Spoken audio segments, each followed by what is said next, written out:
olutalo si lwangu. Prime Minister wa Israeli alabudde nti munnange luno olutalo lunene nnyo n'okusinga Middle East, era bw'atyo munnange n'akuba omulanga eri ensi zonna ezisobola okuyambako obuyambi bwonna ne buba butono butya okuyambako. Muhoozi yabadde atukakasizza nga bw'ayinza okusindikayo amagye mu Isirairi okuyambako bw'eba nga US tesobodde kuyamba, ye agenda kusindikayo amagye. In fact yagambye agenda kusindikayo amagye gayambe ku Katonda. Naye munnange ennyonyi mutasobwa eza US bwe zityo kyaddaaki zigenze ne zisuula bomu ku nfo eza Iran gye basuubira okuba nti munnange nyukiriya gyakukuliddwa. Kakati ate bwetyo Iran nga Amerika kyejje eyingire mu lutalo butereevu evuddeyo n'erabula akabasa akayinza okuva mu njege eyo oluvannyuma lwa Trump okubeera nti yabadde amaze okubeera nga akakasa nti tekisoboka Amerika okubeera nga ekoma ku Israel okubeera nti erumba Iran. Kigambibwa okuba nti okusinziira ku mawulire okuva mu Israel nti waliwo komanda owa Iran attiddwa, ate nga ne Putin munnange bw'atyo amaze n'avaayo mu kabada n'abaako byayogera ku nsonga za Iran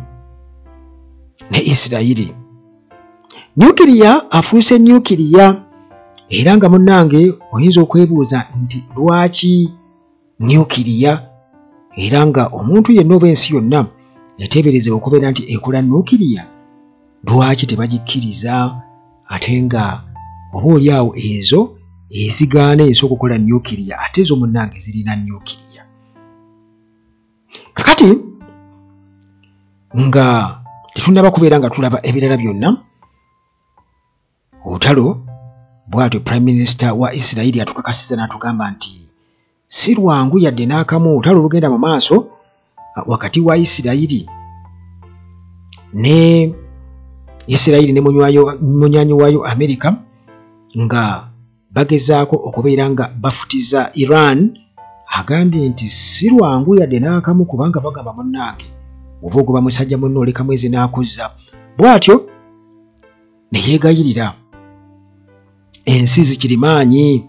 mu nsi yonna okubeera nga ziyambako mu kubeera nga basaanyaawo enfo ze basuubira okuba nti Iran ekukuliddemu nyukiriya waayo. Kakati munnange Prime Minister Benjamin Netanyahu bw'atyo munnange asazeewo okuba nga akuba omulanga eri ayagala international support wakati w'olutalo olugenda mu maaso oluli wakati w'eggwanga erya Isirairi n'eggwanga erya Iran. Era bw'atyo n'agamba nti olutalo luno munnange lulina far-reaching consequences beyond the Middle East, nti luyinza okuba munnange oba luyinza okuwanvuwako okusinziira munaye ku biyinza okubeera nga bivaamu okusinga oboolyawo ne ku Middle East. Kakati bw'atyo yabadde munnange ayogerako ku TV emu era lwali lunaku lwakuna n'ategeeza n'agamba nti olutalo luno munnange oboolyawo nti lugenda kubeera nga ate lukyusa kumpi buli kimu, era lugenda kubeera nga lukyusa ate feesi y'ensi yonna, era nga bo abatunuulizi kino bakivunjisizaamu nga kaweefube olw'okubeera nti agezaako kubeera nga asaka obuwagizi diplomatic wamu ne military backing okuva mu global allies, kubanga yategeeza n'agamba nti munnange tuli mu lutalo, naye sigenda kubeera nga mbabuulira timeline yaffe nti kino kigenda kubanga oba kikoma bbanga bwe riti, era n'agamba nti sigenda kubanga mbabuulira oba bo nga aba Iran kitutegese oba kitubategekedde. Netanyahu bw'atyo bwe yategeezezza naye yagambye nti munnange bw'oyingira olutalo osobola okumanya ddi lwe lutandika naye tosobola kumanya ddi lwe tugenda kukoma. Tesobola kumanya ddi lwe tugenda kukoma. Kakati munnange bw'atyo n'ategeeza n'agamba nti Isirayiri emaze okubeera nga estrikinga ekuba enfu za Iran era nga amagye aga Israel Defense Forces gamaze dda okubeera nga gakola rapid progress mu military campaign yaago era bw'atyo n'akakasa n'agamba nti bino bamaze okubeera nga okusinziira ku biriwo mawulire ge balinawo oba bye baakatuukako bamaze okubeera nga kumpi balonkinga missiles okubeera nga zikubira ddala enfo oba ekitundu ku nfu half bamaze okubeera nga bagyonoona kwezi enfo ze basuubira okuba nti Iran gyebadde etereka nyukiriya waayo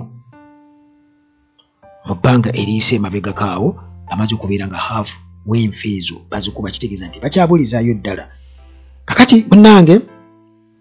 era n'akakasa n'agamba nti Isirayiri erina amaanyi agasobola okubeera nga gakuba nyukiriya wa Iran yenna sites zonna basobola okubeera nga bazikuba. Bw'atyo n'alaga mu kugera bino n'alaga nti bw'atyo balina long standing position mu kubeera nga basaanyawo nyukiriya owa Iran. Kakati agamba nti kino bakikoze systematically bagenda bakikola nga bava ku munga ali akatogo era ng'akakasa nti balina obusobozi okubeera nga bakituukiriza nga bwe baagala okubeera nga basaanyawo sites zonna naye ng'agamba nti kino tekikwata ku safety oba obukuumi bwa Isirayiri bwokka bwokka wabula agamba nti kino kikwatagana na security yansi yonna. Prime Minister Netanyahu bw'atyo bwe yategeezezza. Kati munnange ebyo nga bikyali awo bw'etyo US ng'evudde mu kwebuzaabuza era nga kino kibadde kirabwa n'omuto nti tebasuubira kubeera nti basobola okuyitako obuyisi mbuto nga tebakasuseeyo kizuka yadde n'ekimu. Kubanga wali mu Ukraine balaga tebasobola kuba mu Russia bo nga bo wabula basobola okuba Ukraine emmundu n'ebisobola byonna okubeera nga bikuba oba byerwanako era ne bagipimira n'okupimira wa weeyina okukoma. Luli tebasooka kugikkiriza kuba mu Russia munda ndowooza nga batya ekiyinza okubeera nga kivaamu kubanga mu Europe ensi zonna eza Europe zitiira ddala Russia zigamba nti bannange singa Russia ewangula olutalo ate singa muginyiiriza ddala eyinza okuleeta obusungu obuzibu ennyo. Naye bannange kyaddaaki ennyonyi za US bwe zityo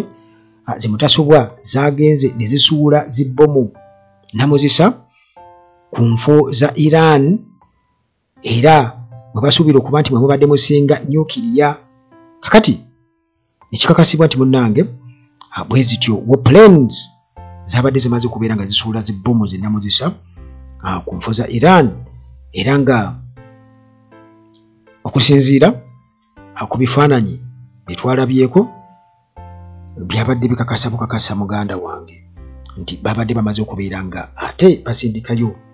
Kakati omwabadde naawo bwe babadde bakuuma ennyo Abayiraani bwe bayita Fordo site ebadde ekuuma ennyo President Donald Trump yagambye nti ku makya ga Sunday yagambye nti babadde bamaze okubeera nga bakubayo. Yagambye nti tumaze we have completed our very successful attack on the 3 nuclear sites in Iran including Fordo, Natanz and Isfahan. Trump bw'atyo bye yatukakasizza nti ezo babadde bamaze okubeera nga bazikuba. Kakati bannange bw'etyo America nga emaze okukakasa nti eyingidde mu lutalo butereevu Iran bw'etyo neevaayo neerabula nti kino yes America ekikoze naye muganda wange kitegeeza nti emaze okubeera nga ate esukkuluma oba oli awo weyandikomye Era bino nga tubifuna okuva eri foreign minister owa Iran ayitibwa Sayed Abbas Aragachi. Naku lwa Sande bwatu yategeeza n'agamba nti strikes ezakoleddwa oba ennumba ezakoleddwa ku bo ne bakuba enfu 3 eza nuclear facilities 3 ze baakubye. N'agamba nti ekyo munnange kyaleese butereevu United States mu lutalo wakati wa Israeli ne Islamic Republic. Kati ono yagambye nti United States nga eno permanent member ku United Nations Security Council emaze okubeera nga munnange eyisa olugaayu mu UN Charter International Law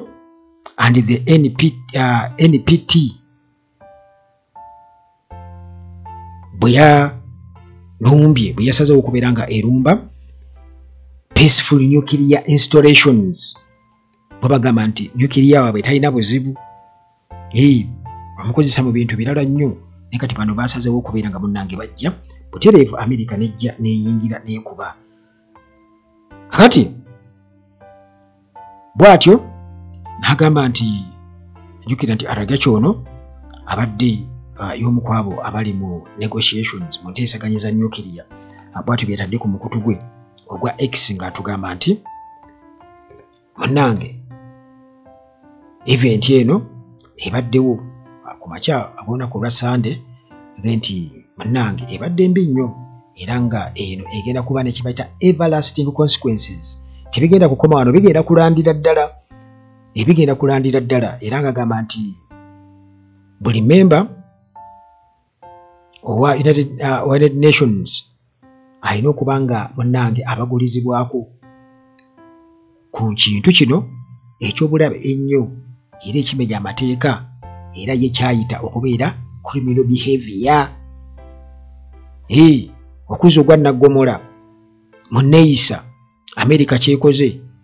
agamba nti okusinziira ku UN Charter ne provisions zonna obuwaayiro bwonna obulimu nti okukkiriza mu mateeka mu kwerwanako mu self defense akawaayiro tebakeerabira. Era Iran bwetyo munnange nti egenda kukozesa omuwaatu ogwo nga bwe kirambikiddwa mu UN Charter okubeera nga munnange erwanirira sovereignty yaayo n'ebigendererwa byayo wamu n'abantu baayo.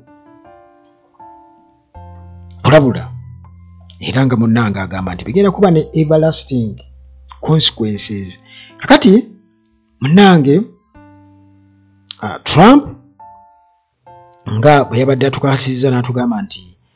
si kyangu nnyo kubanga Trump yasoose okwogera America tannaba kubeera nga erumba. Yagambye nti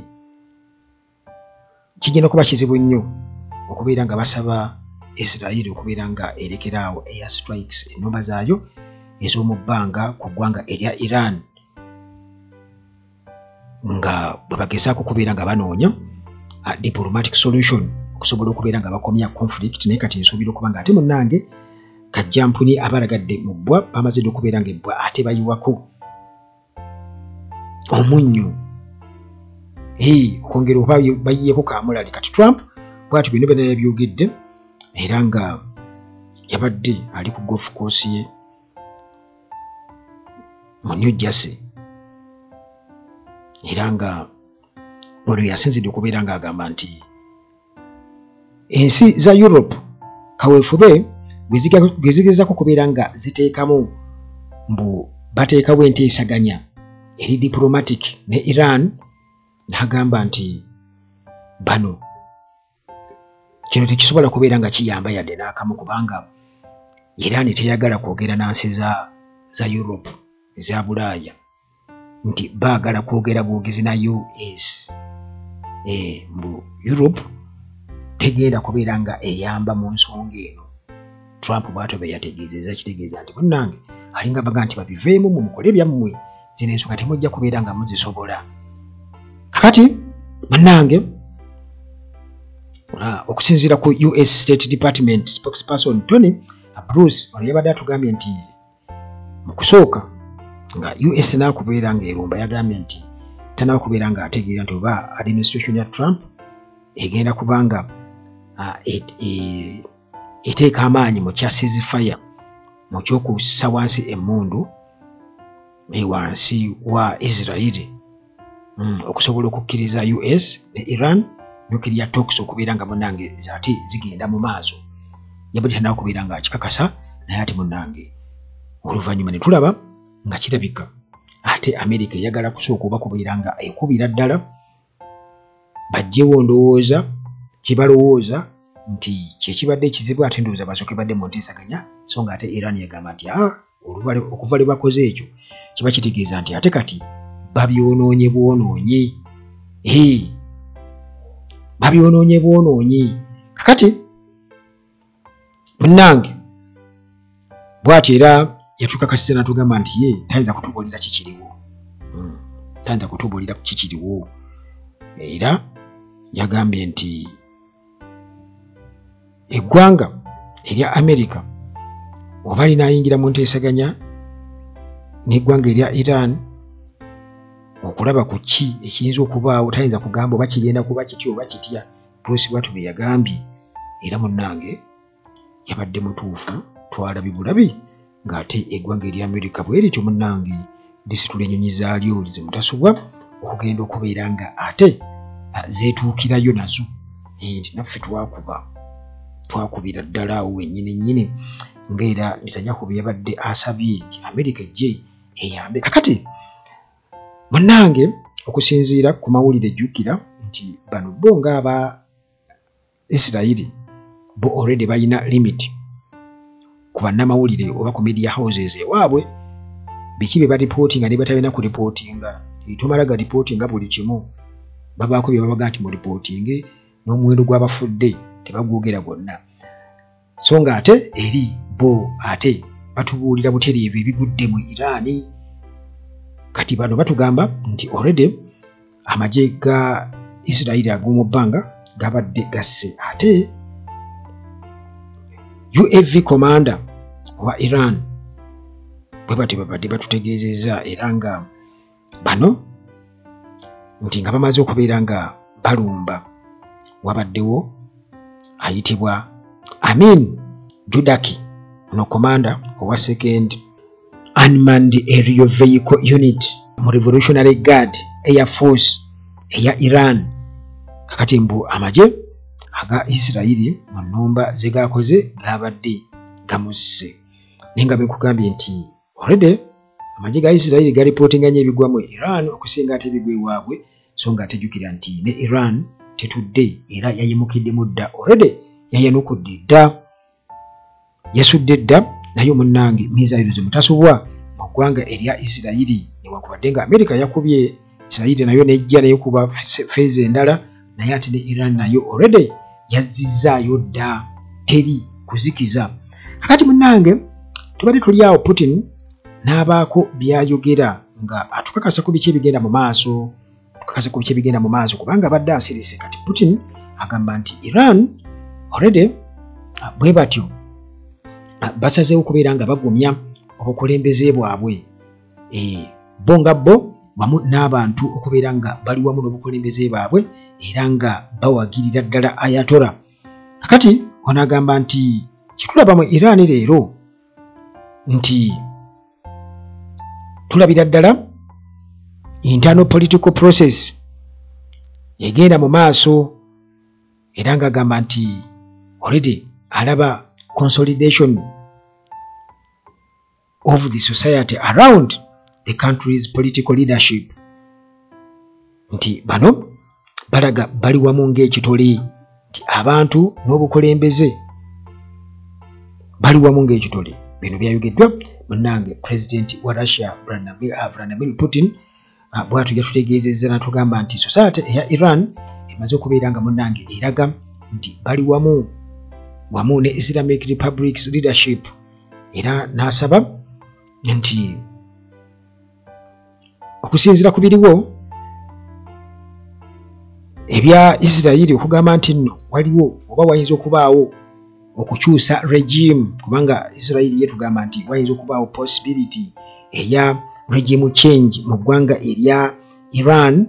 so nga ate munange ekyo Putin akisambaze agambye nti yalaba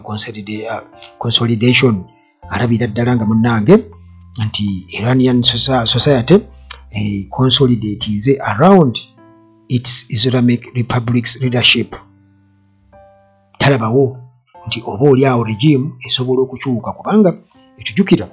kisobola okuviira ddala ku kubeera nti abantu waliwo abantu ate oba oliawo abatali basanyufu eri enfuga gye bafugwamu, naye kati abantu babeera nga munnange bonna bakulaga bali wamu ne Ayatollah, kati nga bwe kiri mu ggwanga erya Iran kiba kitegeeza consolidation era kiba kitegeeza solidarity, tekiba kitegeeza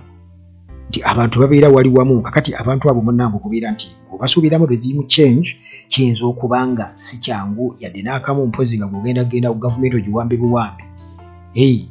nti amagye agaava mu nsi endala gaze ne gawamba, naye kati abantu bwe batyo babeera nga bali wamu ng'ekitole si kyangu nnyo. Kakati Putin bw'atyo nga akakasa ng'agamba nti Trump nti akubidde ensi mu kuteebereza nti US eneeba yeeyunga ku Isirairi mu bombardment eya Iran nga bakuba nuclear, nti okusuula oba okukuba enfo za Iran omuli nuclear bakube missile sites, naye ng'ate munnange abatuuze aba Iran bo bakulaga nti bali wamu, newankubadde nga yo America ebadde emabega eri etukuumira mu kubeera nti tuteebereza buteebereza nti ni banaakuba tebaakube, so already kati bakikoze dda. Ebigambo bya Putin kitegeeza nti byabaddewo before nga America tennaba kubeera nti yenyigira butereevu okubeera nga bakuba eggwanga erya Iran. Kati Putin agamba nti sides zonna zirina okubeera nga zitunuulira ku ngeri yonna gyeziyinza okubeera nga zikomyamu enjege eno, okubeera nga bakakasa nti rights eza Iran zitunulwamu mu kubeera ne peaceful nuclear, bagitunulamu nga rights zayo okubeera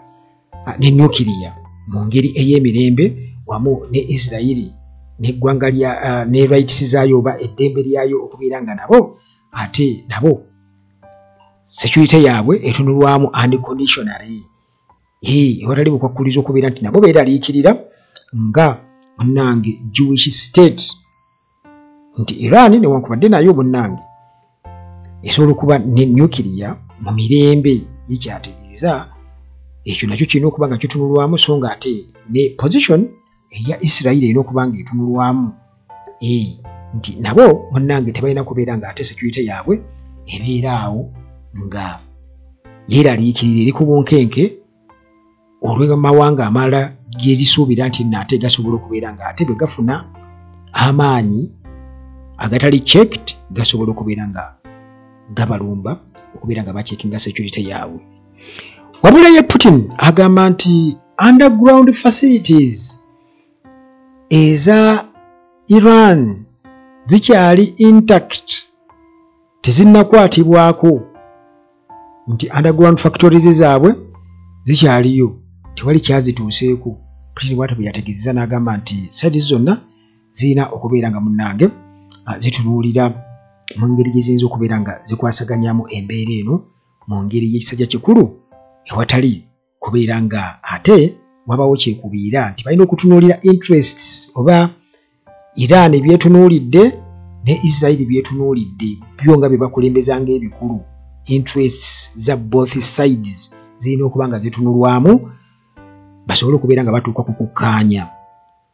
Kati ebigendererwa bya Iran byebiriwa n'ebigendererwa bya Israel byebiriwa, kubanga Israel egamba nti Iran okuba ne nuclear kitegeeza nti egenda kuba posing a threat mu Middle East n'ensi yonna. Kubanga bagamba be bawagira groups z'abatujju mu mawanga nga Lebanon n'amalala nti ekyo kikyali awo. Kati ekyo bakirabanga ekyobutujju. Kakati ate nti bwe bawaleka ne bafuna amaanyi nga ga nuclear kiba kitegeeza nti ate muganda wange omunafu ajja kuba azadde kaliira. Kakati ye okusinziira ku Trump agamba nti kirabika ku ye nti alaba nti kyandibadde kituufu nnyo buli muntu yenna okubeera nga atunula era nga anoonya engeri bino byonna oba hostilities zirina okuba nga zikomamu ku njuyi zombi nti obutakkaanya buno obuliwo busobole okubeera nga munnange bufuuka olufumo nga bamaze okubeera nga batuuka ku nzikiriziganya ku sayidi zombi. Bw'atyo Putin bwe yagambye era yagambye nti ye mu opinion ye oba mu ndowooza ye mu kulaba okukwe ebintu engeri gy'abirabamu yagambye nti mu kutwaliza wamu nti ekyo kye kyali badde nga eddagala era nti baali badde banoonya solution kubanga yetalaba nti oba ddala solution oba eddagala ku kiriwo ku butakkaanya obuliwo nti lisobola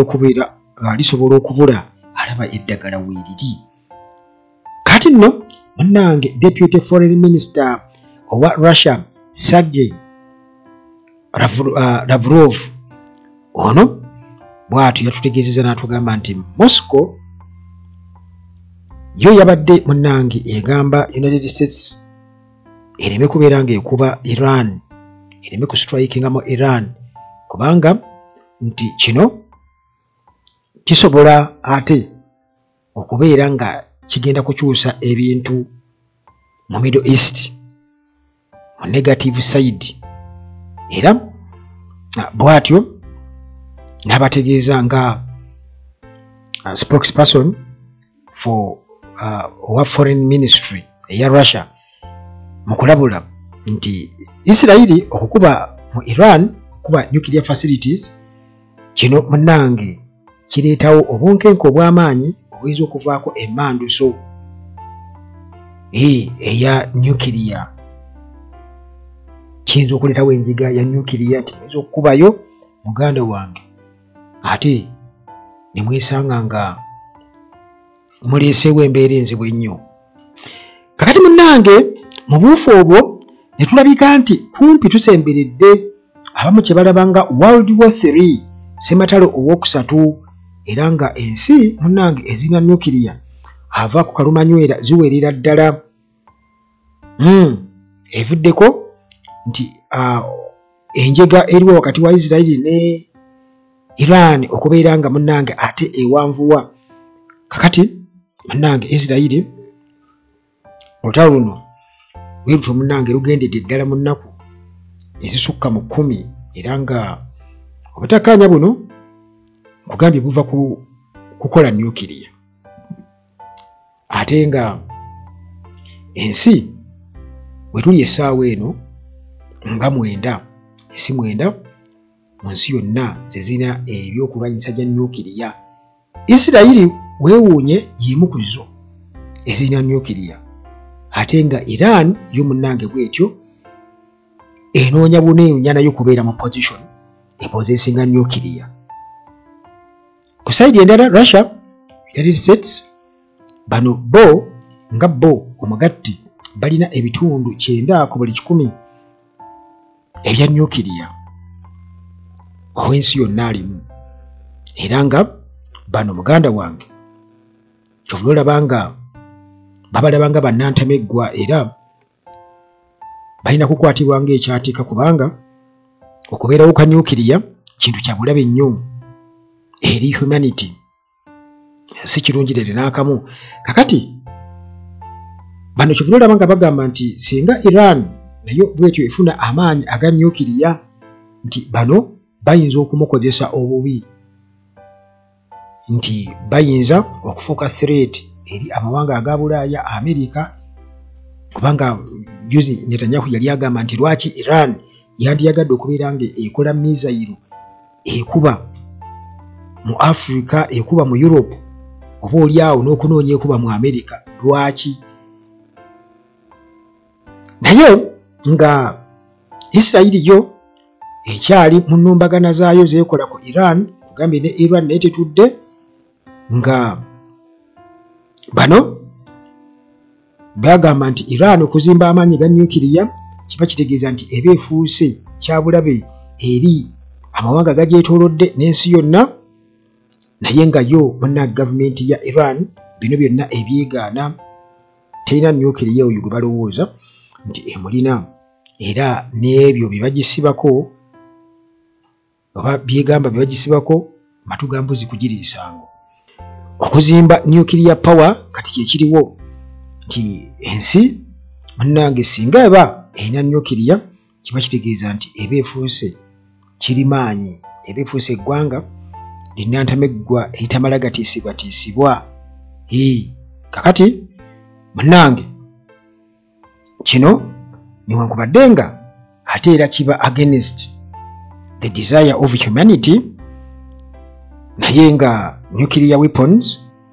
kitegeeza nti bwe watabaawo kyonna kikolebwa ensi zonna ne ziba nga zigenda zikola nuclear, bo bakiraba nti munnange ensi eba egenda kubeera unstable. Ensi eba egenda kubeera unstable. Awo we basinzira okubeera nga munnange bageza kukulaba nga Iran mbu tekola nuclear kuba bagiraba nga eggwanga ery'omutawaana eriyinza okukyankalanya ensi yonna mu kaseera akamu mu maaso eyo, so nga Iran yo munnange bwetyo eraga nti ebyo bagisiba ku matu ga mbuzi kugiriisango, era nuclear gw'erina si wa bulabe nga bwe bakola ki nga bwe balowooza oba nga bwe bagisibako oba bigisibako. Sigenda kusukka bunyo wano katulindirire tulabe ate munnange ebivaayo, kubanga Iran already ekukakasizza luga nti bigenda kuba ne far-reaching consequences. Tebigenda kukomaawo, bigenda kulanda okuva America lwe yalumbye, bigenda kulandira ddala, ate nga Netanyahu naye yatukakasizza n'atugamba nti olutalo osooka olutandika naye tosobola kumanya ddi lunaakola ki bwe lunaggwa. Kale bwe bati ne baba nga basaba obuyambi ensi yonna, buli alina kaali n'abayambe basobole, kubanga bamaze dde okubeera nga batankuula oba beetaabira akalimu obuwuka.